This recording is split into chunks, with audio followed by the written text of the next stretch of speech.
I hadn't spoken to my parents in 10 years. Not since the day they screamed at me to get lost and never come back. So when my business partner told me the Brit Group, my father's company, had requested me personally as their wedding photographer, I almost laughed. Then I saw the groom's name, Jeffrey Beasley. The boy who used to climb over my backyard fence with candy in his pocket. The one who promised, when we grow up, I'll take you away from here. We'll see the world. He's marrying my sister. At the reception, my mother marched into my dressing room with tears in her eyes. Elin!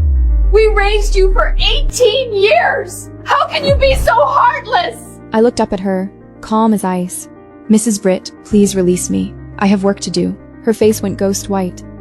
Good, let her feel a fraction of what I felt at 12 years old, when they packed my bags and sent me to live alone in an old house, while my sister took my bedroom, my piano, my parents' love. But what they don't know yet, what none of them know, is that I'm not adopted at all. I'm their biological daughter, and today, I'm bringing the DNA proof to destroy a wedding.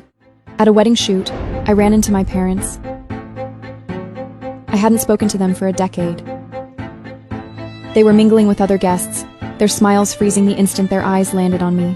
Once the reception ended, they marched straight into the backstage dressing room. Why haven't you come home for the past 10 years? Mom blurted out her accusation. Her eyes were rimmed red as she glared at me. I didn't answer or look up. I focused on cleaning my camera lens. The next second, she stepped forward and seized my wrist. Her voice rose to a raw pitch.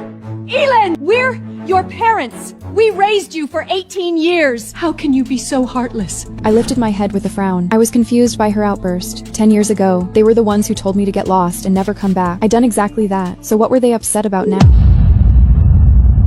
Dad stood behind Mom. His eyes darted between my face and my camera equipment. He was clearly torn. After a moment, he spoke, as if grasping for a neutral topic. That's quite the camera, Eily. It must have cost a lot, right? It's a tough business for a young woman. You must be struggling. There was hesitation in his voice. I remained silent. I screwed the lens cap on firmly. Infuriated by my lack of response, Mom tightened her grip on my wrist. Her voice rose further. Eileen? Are you even listening? 10 years! Not a single call or message. What is wrong with you? Even a pet would show more gratitude. I studied her contorted expression. A sharp pain shot through my wrist. A decade had passed, yet their method of interrogation remained the same. I lifted my gaze. I spoke with deliberate calm. Mrs. Britt, please release me. I have work to do. Mrs. Britt? She released my wrist as if burned. She staggered back, all color draining from her face. I'm your mom! How dare you! That's enough. Dad stepped in. He steadied her trembling shoulders. He frowned at me, exhaustion and reproach heavy in his tone. Eileen, how can you speak to your mom like that? We realize there may have been misunderstandings back then, but she hasn't stopped missing you for the past 10 years. There were no misunderstandings. I cut him off. My voice was soft as I placed the camera in its case. I followed your instructions. Get lost and never come back. I did exactly as you told me. I fixed my eyes on them with cold indifference. I stayed away for 10 years, just as you demanded. So what is this about? They stood frozen. Their faces were ghastly pale. Mom's lips quivered, but before she could speak, Dad tightened his hold on her arm. Dad drew a shaky breath. He forced a strained, conciliatory smile. Eily, sorry. We shouldn't have said that back then. But we are family. Mel is getting married next month. You'll be there, right? If you don't want to attend as her sister, maybe you could photograph the wedding? The last words were a hesitant, hopeful whisper. I stared at them. I was struck by the sheer absurdity of it all. My schedule is booked. Please give Melanie my best wishes. I won't be intruding. With that, I turned and pushed open the door. The sound of Mom's broken accusations and Dad's frantic attempts to calm her faded behind me. I walked straight to the elevator without looking back. Only when the doors closed did I breathe a sigh of relief. I leaned against the cold metal wall. A dull ache began to throb at the base of my skull.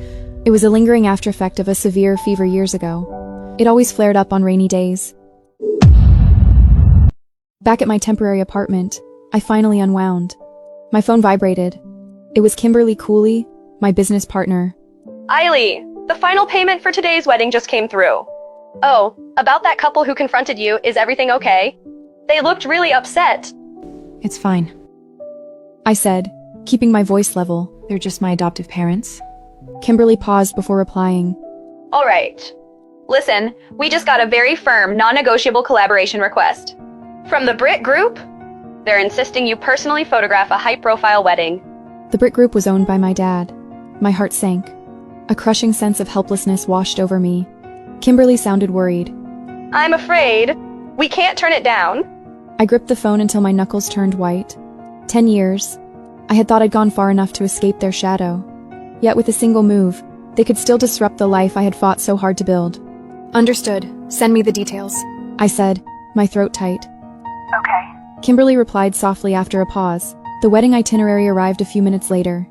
When my eyes landed on the groom's name, Jeffrey Beasley, the tears I'd held back all day finally fell. Jeffrey was the boy who had been my only comfort during the darkest years of my youth. Kimberly's message flashed again. Eiley, are you okay? Do you want me to come over? I took a deep breath. I wiped my face. I typed back. I'm fine. Please compile the client's specific requests. We'll discuss tomorrow morning. She replied quickly. Okay. Eiley, whatever you decide, I'm with you. I put the phone down and walked to the window. The night air was cool against my skin. It helped to clear the chaos in my mind. Jeffrey and I were so close once. He lived next door. We grew up together. Whenever I got scolded by my parents or pushed aside by Melanie Britt, I'd hide in the backyard and cry. He'd always climb over the low fence. He'd pull a piece of candy from his pocket like a magician. Don't cry, Eiley. Have this. When we grow up, I'll take you away from here. We'll see the world. I went from being their only child to being the adopted one. Melanie was 3 years older. She'd been kidnapped when she was 3. With her return, my world was never the same. My parents had kept my adoption a secret, but afraid Melanie would feel insecure, they told her the truth. One afternoon, she stood before me. Her voice was young but cold. Aline, did you know? You're not their real daughter. They adopted you because I was gone. They were so sad without me, so they got you to take my place. They're my mom and dad, not yours. For a moment, I was too shocked to move. Then I ran. I had to find my parents and hear them say it wasn't true. I prayed they would hug me and say, "Don't listen to her nonsense, sweetheart. You're our baby girl." But Mom looked away. Dad was silent for a long time before he confirmed it. His voice was hoarse. Eiley, it's true. We adopted you because we missed Mel so much, but we love you too. I hated that word in that moment. After that, nothing was the same. The carefree, mischievous girl vanished. I became quiet and cautious. I stopped laughing loudly. I stopped asking for things. At meals, I only took the food closest to me. I studied relentlessly. I brought home one award after another. I believed good girls didn't get abandoned. I learned to please them. And Melanie, I gave her the new hair clip Mom bought. I handed over the cool toy Dad brought back from a business trip. But Melanie's eyes held nothing but resentment. No matter what I did, she saw me as the one who had stolen her life. And my parents' attention and affection poured almost entirely into their returned biological daughter. They worried she might feel insecure and neglected. So I, the adopted daughter, naturally became the one who could be overlooked. The atmosphere at home grew tense and heavy. I never stood in the corner with Dad again. I was too afraid to make any mistake. I lived like a frightened bird. I was constantly terrified of being cast aside once more. Then, when I was 12, my worst fear came true. I got back from school that day to find Melanie in my room. She was holding my diary. What are you doing? I rushed to grab it back. She easily sidestepped me. A faint smirk played on her lips. Just seeing what my dear little sister writes about every day. She began to read my diary. I wish things were like before. Why don't Mom and Dad love me anymore? It's so unfair.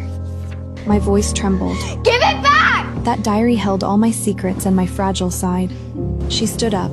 She held it above her head. Maybe Mom and Dad should see what their adopted daughter complains about every day. With that, she darted out of the room. The diary was in her hand. Mel! I chased after her. In the rush, she stumbled. Her foot caught. She tumbled down the stair. Her scream echoed through the house. My parents burst from the study at the same time. Mel! Mom reached her first. When she saw Melanie's leg bent at an unnatural angle, her own shook. Melanie wept dramatically. She pointed a shaky finger straight at me. I was still standing at the top of the stairs. She pushed me! She blames me for everything in her diary, and now this! That's not true, I didn't— I rushed to explain. Enough! Dad's roar was louder than I'd ever heard. Mom's gaze was icy. It frightened me. I tried to explain. Diary? She read my diary without— So you pushed her! Mom cut me off. Aileen, how could you be so cruel? I didn't push her! The tears finally spilled over.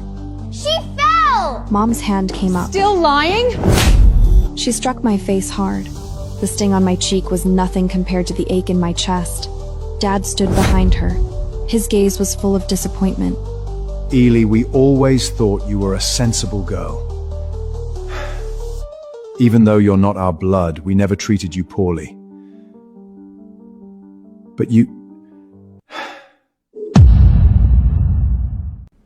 I said it wasn't me! My voice rose to a shout. Why won't you ever believe me? Believe you? Mom's laugh was cold. A liar? The ambulance arrived. As the paramedics carried Melanie down on a stretcher, she was still sobbing. Mom, I'm scared. Does Ely hate me? Don't be afraid, sweetheart. I'm here. Mom held her hand tightly. She didn't once look back at me. My parents returned from the hospital late that night. I heard their footsteps stop outside my door. Pack your things. Mom pushed the door open. Her tone was frighteningly calm.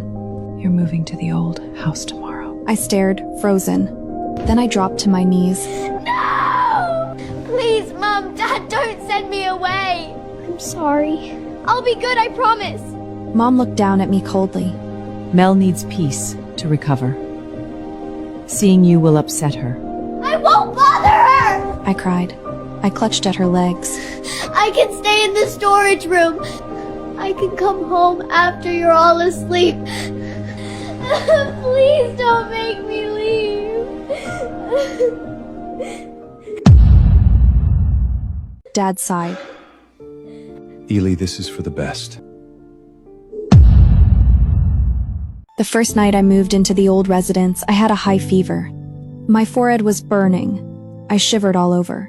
I grabbed my phone and called my mom. Mom, I'm having a fever. I was so weak that my voice was hardly audible. The other end of the line was silent for a while. Then my mom replied. There are fever reducers in the old house. Find them. Melanie has just undergone surgery. She needs a good rest. Knock it off! With that, Mom hung up. Listening to the hang-up beeps, I felt a chill all over. It started raining outside. The rain splattered the window as if weeping for me. For the next week, I was invalid on the bed alone. The fever went back and forth. The housekeeper found something was wrong with me when she came to cook. She took me to the hospital. I lived all alone since I was 12 till I was 18. For parent-teacher conferences, the seat with my name on it was always empty. Melanie went to the same school as I did, yet my parents always showed up for her. Sometimes I ran into them in the hallway. Mom would look away with embarrassment. Dad would pretend he didn't see me. In those 6 years, Jeffrey was the only light ray in my life. He would secretly climb over the short wall of the old house and bring me snacks. Don't worry. Everything will be okay. He had comforted me. Ely, let's apply to New York University together. In New York, no one can separate us. I had believed him. I studied as hard as I could. After the set, I walked past a downtown hotel. I saw a large, striking banner. Congratulations on Melanie Britt's good grades. Nicely dressed, my parents were receiving guests at the entrance. They were beaming. Melanie stood between them like a real princess. Standing in a corner across the street, I watched this celebration that had nothing to do with me. I had thought I was dead inside, but why did it still hurt so much? It didn't matter, though. I'd be gone soon anyway.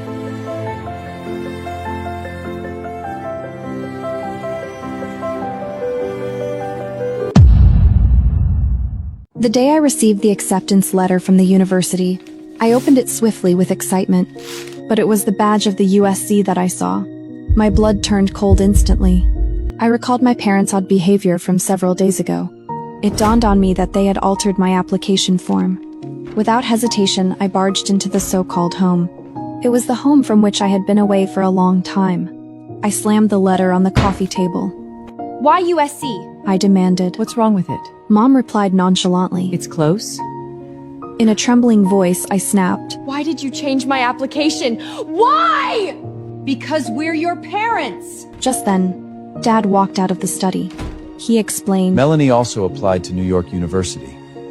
With you around, she'll feel insecure. It's because of her again. The years of pent-up anger in my chest erupted. Her insecurity is the reason for everything. You said she read my diary because she felt insecure. She fell down the stairs because she felt insecure. Now I have to go to a different university because she feels insecure. Elin, mind your tone. Mom sprang to her feet. What about my tone? What tone should I speak in? Tears streamed down my cheeks. I tried to hold them back. You kicked me out of the house when I was 12. You've neglected me for the past 6 years. Now, you're trying to destroy my future. What kind of parents are you? We've raised you for 18 years. Dad said, his face livid. Raise? It was more like charity! My voice became hoarse from anger. In your eyes, only Melanie is your daughter. I'm only an unwanted substitute. I wish you'd never adopted me. Out of the blue, Dad slapped me hard across the face. Get out! Mom hissed with red eyes. She pointed at the door. Since you hate us so much, don't ever come back again. I ran out. I sobbed in the rain until I was soaking wet. Why didn't they love me? Why was I adopted? Where were my biological parents? I cried and cried. At midnight, I snuck back for my ID. I happened to overhear my parents' conversation outside their bedroom.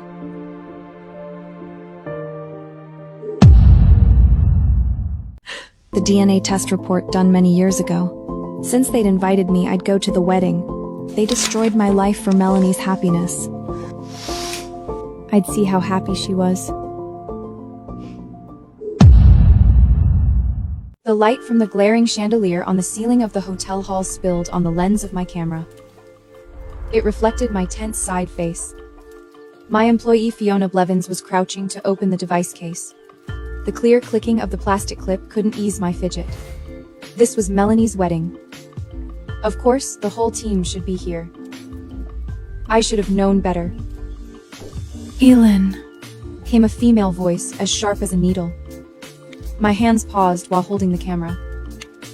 When Melanie turned around, the skirt of her wedding dress swept across my feet. The pearls on the decoration hurt. Lifting her skirt with pale hands, she stared at me in disbelief. As if I were something filthy that had barged into her life. Jeffrey stood behind her. One of the buttons on the cuff of his sleeve was loose. Upon seeing me, he swiftly shifted his gaze to the dessert table far away. Who asked you to come? Melanie raised her voice and took a step forward. The guests all turned their heads to watch. You don't even have a decent job. You think you're good enough to be the photographer of my wedding?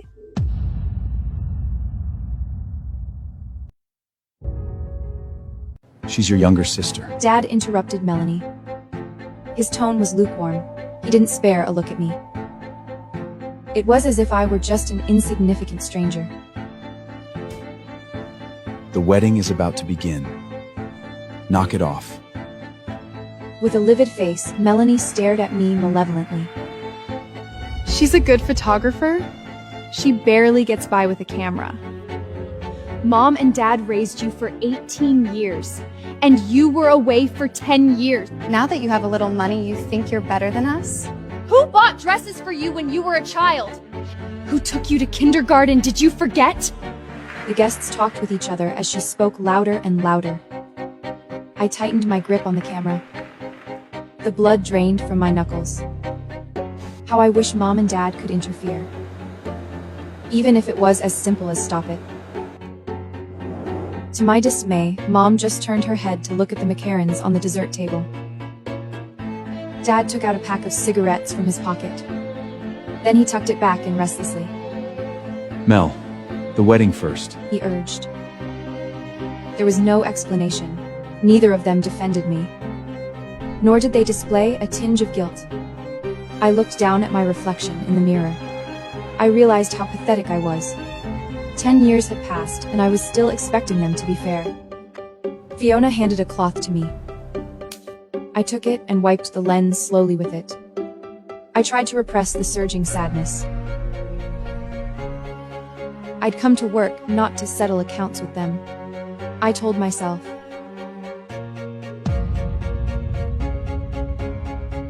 After shooting the first section of the wedding, I drank water in a corner of the lounge.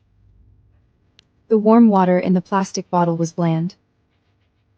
Like the meager concern my parents showed at this time, Mom walked over with a glass of orange juice. Beads of juice clung to the body of the glass. She handed it to me. The beads fell onto my pants. They left wet marks on them. Eiley, don't take what Mel said to heart. She was nervous about the wedding. Instead of taking the glass of orange juice, I took out my phone to transfer money. I'd calculated the amount countless times. $80,000. Including tuition from primary school to high school. Monthly allowances. Occasional meals the housekeeper made for me in the 6 years. Money couldn't buy back my youth. It couldn't make my altered application for university right. But at least the accounts between us were even now. The notification for the successful transfer sounded particularly loud in the quiet lounge. Mom's face colored as she read the notification. Her hand shook. The juice stained her dress. But she paid no heed to it. Staring at me, she asked, Aline, what do you mean? We raised you for 18 years. You think we're even now? What else? I put my phone back into my pocket. In a calm yet cold voice, I continued. You raised me for 18 years, and I repaid you with $80,000. The extra is the interest. With the account settled, now we're square. Square? Mom said in a choking voice. Her eyes red, she attempted to touch my arm. I took a step back to move away. Her hand froze in midair. Tears ran down her face. They dropped on the floor. Do you hate us so much? Is there no familial affection for us at all in your heart? You had a fever when you were 5. Your dad carried you on his elector's threat can take you to the hospital. The first time you won a prize, I took you out to buy you a new dress. Did you forget all about this? Scenes from the past flashed across my mind like an old movie. Carrying me on his back, Dad ran in the rain. But his back felt extremely warm. There were floral patterns on the rim of the pink dress Mom bought me. Sadly, these warm memories had waned after Melanie returned. Yes. Looking her in the eye, I declared slowly. I hate you for driving me into the old house when I was 12! I hate you for altering my application when I was 18. I hate you for asking me to knock it off when I had a fever of 39 degrees!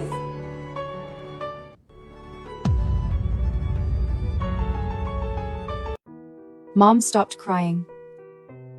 Her face was as pasty as death. Dad took her arm to support her. He looked at me. His eyes dripped with disappointment.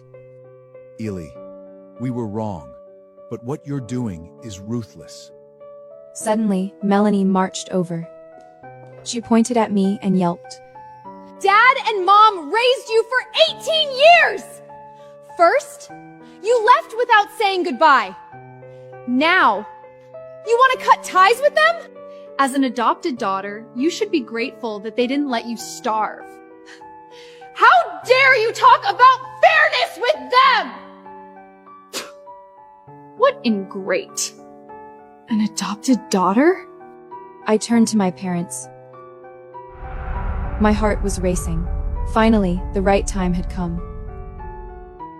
Is that what I am in your eyes? Mom's lips moved, but no words came out. Dad nodded with a sigh. Ely, we were wrong, but you're indeed adopted. Don't fixate on it. Laughing snidely, I took a step forward. I looked them in the eye. In which children's home did you find me? Where are the adoption formalities? Can I have a look? A deathly silence ensued. The blood drained from Mom's face. Dad clenched his fists tightly. His knuckles went pale. Dumbfounded, Melanie shook Mom's arm. Mom, tell her where you adopted her. Show her the formalities. Neither Mom nor Dad spoke. They just stared at me. Panic was plain in their eyes. The last tad of hope in my heart was shattered as I met their gaze. They couldn't even come up with a good lie. But they'd fooled me for 10 years.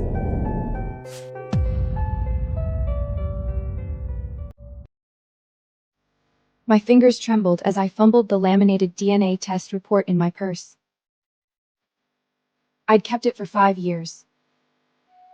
I cried in bed every time I read the result. The possibility of paternity is in excess of 99.999%. I wasn't a substitute for Melanie. I was their biological daughter. That was the truth. However, they wouldn't admit it. You can't say it?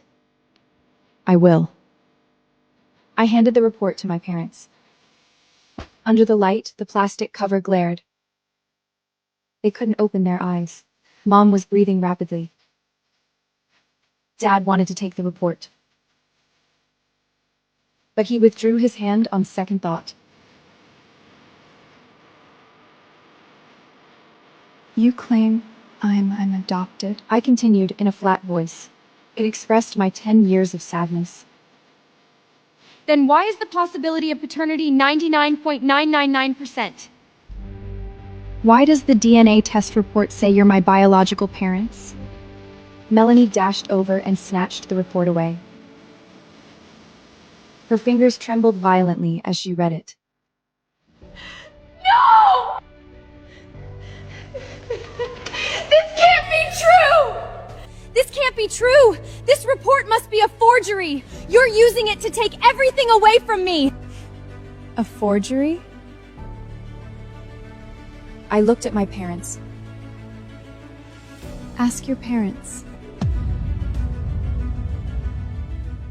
Tears streamed down Mom's cheeks. They stained the report. Dad's face was as pale as paper. His lips were trembling. He was too emotionally overwhelmed to speak. Afraid to hurt Melanie's feelings, you told her I was adopted. I believed you. I thought you'd love me all the same as long as I was obedient and humored her. However, you turned my bedroom into a sunroom for her. You moved my piano into the storage room. You changed my application in university to US behind my back. When I was fierce, you couldn't be bothered to check on me. You asked me to find the medicine on my own. More and more guests gathered around us. They whispered to each other. Some of them took photos of this scene. Others pointed at my parents. They're playing favorites. How could they treat their own daughter so horribly? Poor girl. For 10 years, she didn't know her adoptive parents were her biological parents. Suddenly, Mom dropped to her knees. She clutched the leg of my pants. Ely, I was wrong. We all were. Your dad and I were confused. We felt sorry for Mel and neglected you. Will you forgive us? We'll give you the house, the company, anything you want. I brushed Mom's. Suddenly, Melanie tore the DNA test report. She tore it once, then again. Shreds of paper scattered across the floor like snow. She shrieked. Ah! I don't believe it! I'm your daughter! She's not! The wedding is off! Her face was twisted with rage and terror. For 18 years, she had been the real daughter. The cherished one. The one they sacrificed everything for. And now, in one moment, she had become the lie. She pulled off the veil. She tossed it onto the floor. She ran off. After a dazed moment, Jeffrey went after her. The director of the wedding ran to my dad in a fluster. Mr. Britt, the wedding, it's canceled. Holding the camera, I said to Fiona, "Put away the devices. We're done here." When I walked out of the lounge, Mom's sobs came from behind me. The guests were whispering, but I didn't look back. The years of agony were finally off my chest today. It might have happened too late. But at least I was no longer the adopted daughter. At the entrance to the hotel, the cold autumn wind blew in my face. It brought a sense of desolation. Fiona carried the devices for me. She walked briskly, afraid to bother me. As soon as I reached the roadside, urgent footsteps came from behind me. Eileen, wait! Someone called. I turned around. It was Jeffrey. He had his suit jacket hanging from his arm. His hair was a mess. His forehead was sweaty. He ran to me.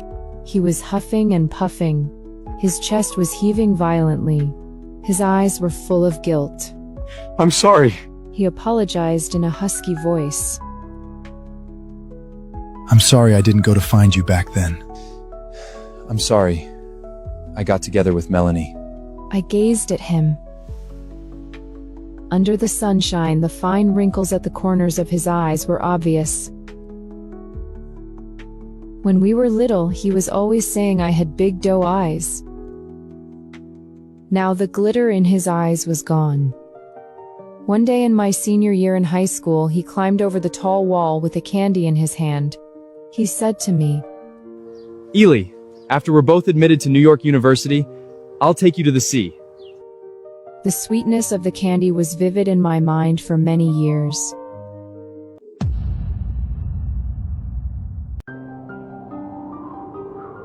Why were you with her?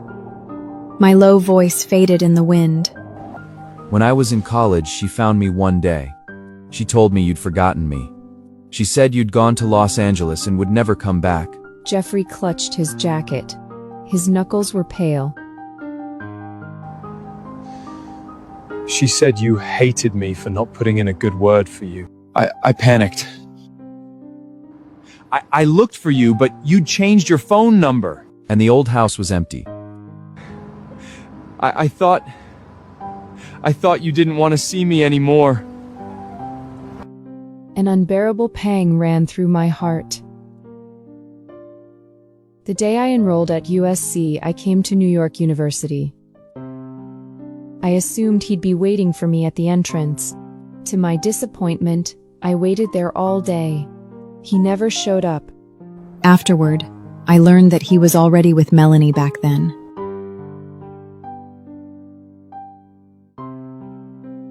I wanted to be with you. Jeffrey's eyes reddened.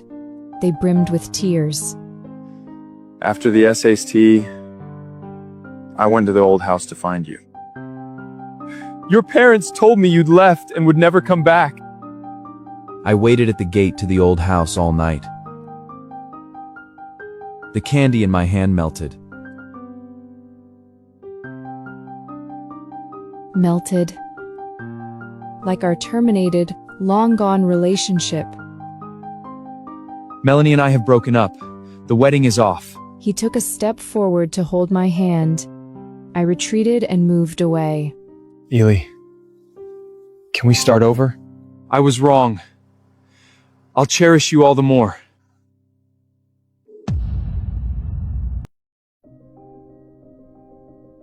I looked at Jeffrey calmly. My youth adoration for him and expectations of our future had elapsed with time. They had worn out in lies. Jeffrey, we're not meant to be. He stiffened to hear my words. His face gradually went pale. All the color drained away like a photograph left too long in the sun. His lips parted slightly, but no words came out of his mouth. He just stood there. He looked at me. Despair was plain in his eyes. The boy who used to climb over my fence with candy in his pocket. The teenager who waited all night at the gate of the old house with a melting sweet in his hand. The man who was about to marry my sister. They were all the same person. And none of them were the person I needed anymore. I didn't eat the candy. I turned around. I said to Fiona, "Let's go." I left resolutely without looking back. Ely, I regret it. He said softly in the wind. I knew that, but what difference did it make? Some things were lost forever, like New York University, like the teenager himself. Over the next few days, my phone kept ringing nonstop. All calls were from my parents. I set my phone to silent. I put it in the drawer. I didn't want to hear their apologies. It was too late. I didn't need them anymore. Kimberly would tell me about their situation every day. This morning, your mom was crying downstairs at the studio. She was holding a photo of you as a child. Your dad came too. He was leaning on a cane. He looked much older. I just nodded. I asked her to keep them outside. I didn't let them in to disturb my work. On Friday night, after working overtime, I left the studio. As soon as I turned into the alley, I heard familiar sounds of arguing. It was Melanie and my parents. Why do you get to apologize to her? Why do you give her the house? I'm your daughter. Melanie's voice was choked with tears. It was sharp as nails scraping glass. She was the one who pushed me down the stairs. She wrote in her diary to insult me. Have you forgotten? How can you take her side? She didn't push you! Dad's voice was louder than ever. It was filled with exhaustion and anger. You fell on your own. You admitted it just yesterday. You even lied to us, saying she changed your homework, saying she stole your necklace. How many things have you kept from us? I hid around the corner of the alley. I felt nothing in particular, just a sense of irony. After all these years, they finally learned the truth. But I stopped caring long ago. So what if I admit it? Melanie screamed. She took my place for 7 years. If not for her, all your love would have been mine. I wanted her to suffer. Changing her college choices, driving her away, it was all me who made you do it. Why blame me now? You spoiled me. You said you'd love me forever. Mom's sobs came through. They were suppressed. Mel, how could you say that? We thought you were just sensitive. We never imagined you'd be so cruel. Ely has suffered so much over the years, and we never knew. Suffered? What did she suffer? Melanie sneered. She lived in the old house, but I was kidnapped by traffickers. I've had it much harder than her. You should make it up to me. Dad sighed. His voice was hoarse. We were wrong. Wrong to always favor you. Wrong not to trust Eily. We owe her an apology. I didn't listen to the rest. I turned and went back to my apartment. I took out the severance agreement I had prepared long ago from the drawer.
I only want to live for myself. 3 months after signing the severance agreement, I packed my bags and left Los Angeles. This city carried too many memories for me. Some good, some bad. And now it was time to let them go. I went to a small town in the south. I rented an apartment with a balcony. Outside the balcony stood an old locust tree. It bloomed with many fragrant white flowers in summer. Every morning I took photos of the street. In the evenings, I sat on the balcony reading. Occasionally, I accepted a few photography jobs from out of town. Life was very peaceful. Kimberly would regularly send me messages about Los Angeles. Melanie was kicked out by your parents because she secretly took the family's money to gamble. She racked up a lot of debt.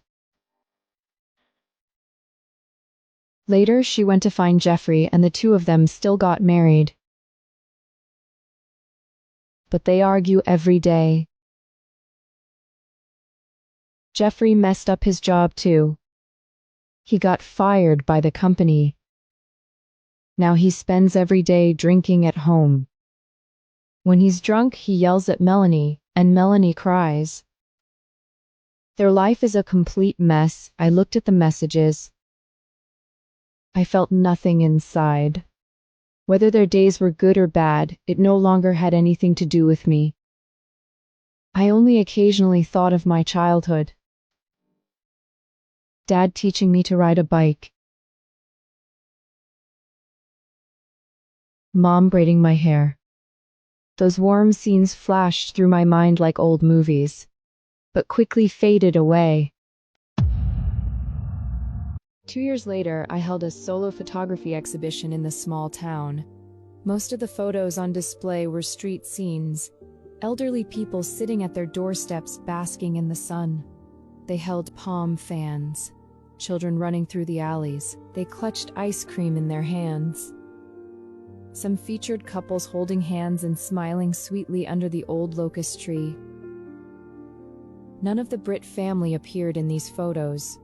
nor was there any trace of Los Angeles. Only my life as it is now.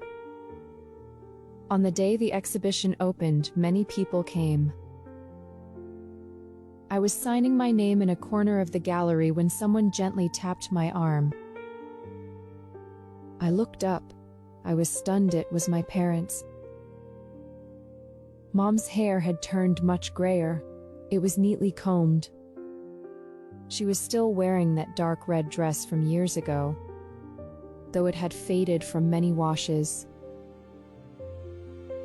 Dad leaned on a cane. His back was hunched.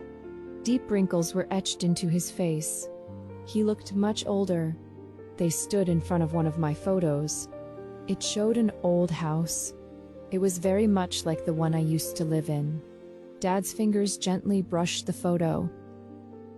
His eyes were full of nostalgia. I said nothing. I continued signing my name.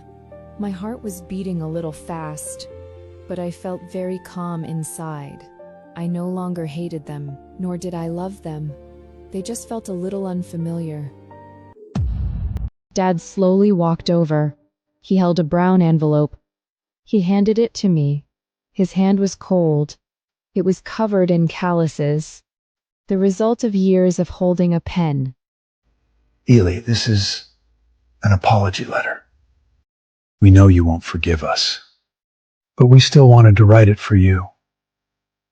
I took the envelope. It was thick. When my fingertips touched his hand, he quickly pulled away, like a child who had done something wrong. We're leaving now. Mom looked at me. Her eyes were red but not crying. Her voice trembled a little. Take good care of yourself here. When it gets cold, remember to wear more clothes. Don't catch colds all the time like you did when you were little. I nodded. I said nothing. They walked out slowly. Dad moved very slowly. Mom supported him, step by step, without looking back. The gallery lights were warm. I opened the envelope. I found several sheets of yellowed letter paper. The handwriting was crooked. It was Dad's writing. He wrote a lot. About the year Melanie came back when I was 7, and how panicked they were. About when I was 12 and got kicked out. How he secretly went to the old house at night. How he saw me crying into my blanket. And how much it hurt him.